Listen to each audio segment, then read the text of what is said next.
औज़ुबिल्लाहिमिनश्शैतानिर्रजीम बिस्मिल्लाहिर्रहमानिर्रहीम। नाज़रीन, मैं अक्सर एक शेर पढ़ा करता हूँ कि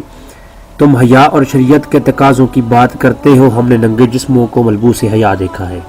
हमने देखे हैं एहराम में लिपटे कई इब्लीस, हमने कई बार मैखाने में खुदा देखा है। नाज़रीन, मैंने एक नज़म हाल ही में लिखी है और उसको मैंने अपने यूट्यूब चैनल पर अपलोड भी किया, जो कि औरत की शान और औरत के तक़द्दुस के लिए मैंने लिखी है। लेकिन याद रखिए कि सबसे पहले औरत को सोचना चाहिए कि ये वो औरत है कि दौर जहलियत के अंदर इसको जिंदा दफन कर दिया जाता था और इसको जीने का भी हक हासिल नहीं था। ये तो मेरे नबी करीम सल्लल्लाहु अलैहि वसल्लम ने इन पर करम फरमाया और औरत को जो जिंदा दफन कर देने वाली कौम थी, आज वो औरतों को अपने पलकों पर बिठा के रखती है। नाज़रीन, नबी करीम सल्लल्लाहु अलैहि वसल्लम के फरामीन की तरफ जाएँ तो एक तवील फहरिस्त है जिसमें हजूर ने आखिरी खुतबे के अंदर भी ज़्यादातर यही फरमाया कि औरतों के बारे में अल्लाह से डरते रहना, औरतों के मामले में अल्लाह से डरते रहना। तो और बाज़ जगहों पर हजूर अकरम से फरमाया कि क़यामत की निशानियों में से एक फितना ये भी है कि औरत का बेहयाई में आम हो जाना और औरत का तन में लिबास में पर्दा हो जाना। तो नाज़रीन, औरत के मामले में आज आपने देखा होगा कि मेरा जैसा मेरी मर्जी का जो नारा पाकिस्तान के अंदर उठा है, ये नारा कोई ऐसे नहीं उठा और ना कोई शरीफ खानदान की कोई औरतें उठा सकती हैं इस नारे को। और ये इस नारे के पीछे एक क्या कहते हैं सोच रखी गई है, पूरी एक प्लानिंग की गई है। आप देखें कि यूरोप के अंदर जहाँ सिर्फ बहना औरतें अपना जिस्म लेके घूम रही हैं, तो वो औरतें जलती हैं पाकिस्तानी औरतों से और हिंदुस्तानी औरतों से। यार, ये अपनी कितनी इज्जत है इनकी, यहाँ पर लोग इनकी कदर करते हैं, मर्द इन औरतों के पीछे चलते हैं, मर्द इन औरतों की रिस्पेक्ट करते हैं। आज यहाँ औरत की सरदारी है, मतलब है कि औरत की जो रिस्पेक्ट हिंदुस्तान और पाकिस्तान और इस अजम के अंदर मौजूद है, वो रिस्पेक्ट ना यूरोप के अंदर और अफ्रीका के अंदर बिल्कुल औरत की नहीं है। औरत एक जिस्म की हवस को मिटाने के लिए और बिस्तर को गर्म करने के लिए इस्तेमाल की जाती है। और औरत का बच्चा पैदा होने के बाद औरत से पूछा जाए कि जब बेटा पूछता है कि मेरा बाप कौन है, तो माँ कहती है कि आए चलते हैं जाकर DNA करवाते हैं, मुझे याद नहीं है, मैं तो बहुत सारे साथ सोई थी, अब मुझे मालूम नहीं किया अब जो है आप किसके बेटे हो। यानी औरत की इतनी इज्जत नहीं है। वो नंगे जिस्म लेकर पूरे यूरोप के हर गली में घूमने वाली औरतों की जो इज्जत नहीं है, वो कहाँ बर्दाश्त करेंगी कि हिंदुस्तान में या पाकिस्तान में जो औरतें इज्जत से जी रही हैं। लिहाजा उन्होंने वहाँ से एक ऐसी तहरीक, ऐसी सोच लेकर के कुछ लोगों की यहाँ पाकिस्तान में लाई गई है और उसका आगाज़ एक बड़े समझदारी के साथ किया गया और लाहौर के अंदर से और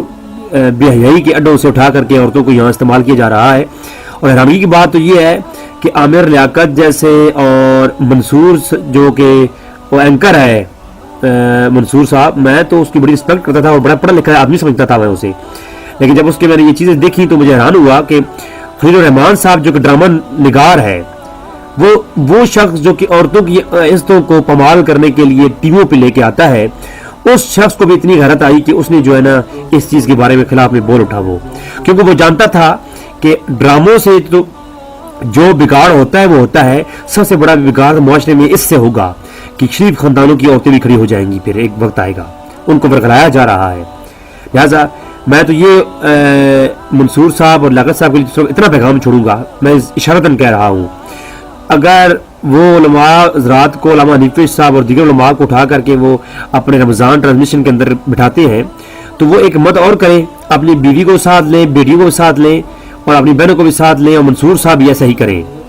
तो जा करके उस तहरीक के अंदर अपनी माओ बहनों को साथ ले करके और जितने भी पोस्टर मैं दिखा रहा हूँ ना, ये लिखवा के हाथों में रख के दें कि हमारा जैसा हमारी मर्जी, हम जो दुपट्टा करने का शौक है तो खुद पहन लो। ये सारे स्टिकर उनको हाथ में पकड़ाओ और उनको हो कि जी आ करके जो है वो एहतजाज रिकॉर्ड करवाएं, ठीक है। अपनी माओ बहनों को भी साथ लेके जाए ताकि मालूम हो कि वाकई वो इस चीज़ की हमायती है। एक बात तो ये, दूसरी बात ये है, ये औरत को सोचना चाहिए कि उसको तो जीने का भी हक नहीं था, आज दीन इस्लाम ने उन्हें जीने का हक दिया, आज उसे वो सारे हकूक मिलते हैं, आज वो इज्जत के साथ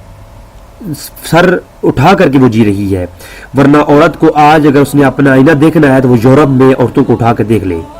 वो यूरोप की औरतों को देख ले। अगर वो ये सोच रही है, जो ये औरतें एहतजाज कर रही हैं, अगर वो ये सोच रही है कि हम चड्डी पहनकर और पूरा जिस्म नंगा लेकर के पाकिस्तान में घूमेंगी, तो ये जो सोच वो पाकिस्तान में लाना चाहती है ये बिल्कुल गलत है।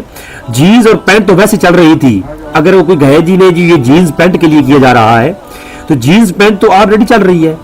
اور کون سی ہے؟ ان کو اپنی شادیوں کی ان کے اسلام نے آلریڈی جو ہے وہ جز دے رکھی ہے کہ وہ جس مرد سے چاہے نکاح کرے. میرا اس پہ آلریڈی لیکچر موجود ہے کہ عورت اپنی پسند سے شادی کر سکتی ہے، اور جس میں عورت کی مرضی نہ ہو اس پہ زور زبردستی شادی کی جائے وہ شادی باطل ہے. میں نے اس پہ پورا لیکچر ریکارڈ کروایا اسلام کی روشنی میں اور حدیث کی روشنی میں. لہٰذا عورت کو جب شادی کا حق پورا دیا گیا، پاکستان کے آئین میں بھی اسے عورت کو پورا حق حاصل ہے، اسے وراثت کے اندر حق دیا گیا ہے. اگر وہ اتنے حقوق کے ہوتے ہوئے بھی اگر جو ہے وہ اپنے کچھ پرسنلی یا اس طرح کی چیزوں کو لے کر کے اگر وہ یورپ والے سوچ میں جا رہی ہے، تو یہی عورت بے شک اپنا شوق کمائے، یہی عورت 10 سال کے بعد اس کی ویلیو نہیں رہے گی. آج جو مرد اس کی رسپیکٹ کرتے ہیں اور اس کی حسن کی تعریفیں کرتی ہیں، وہ کل اس کی جو ہے نا ہوس مٹانے کے لیے اپنی بستر تک اسے چھوڑیں گے نہ.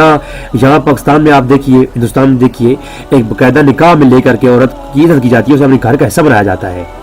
جبکہ یورپ میں ایسا نہیں ہے. یورپ میں دست راہ چلتے ایک عورت کو 3-4 دن کے لیے رکھ لیا، اس کے ساتھ تعاون کیا، پیسے دیے، پھر اسے چھوڑ دیا، وہ پریگننٹ ہوئی تو بچہ پیدا کیا تو بعد میں اس کا اپنا ہے،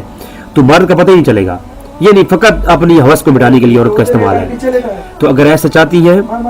تو جو لوگ چاہتے ہیں ایسا کہ یہ گندگی پاکستان میں پھیلے، میں آپ کو